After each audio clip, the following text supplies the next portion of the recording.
valencià i l'ensenyament en valencià ha de ser harmonia, germanor, i no podem estar pendents de la gent que no té un discurs polític que l'únic que fa és destrossar, i hem d'intentar que no ens destrossi, que no ens afecti. Estic convençut que la política actual de la conselleria actual de posar l'anglès a les criatures tan menudes no és bo.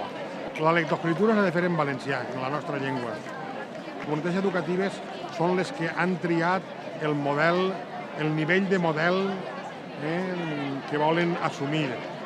I, per tant, que respecte a això, continuem endavant aquest criteri, des d'Escola Valenciana, des de la coordinadora de Centre d'Ensenyament en Valencià de la Ribera. Creguem que el requisit lingüístic tenia que haver-se plasmat ja en normativa en els anys d'este govern del Botànic.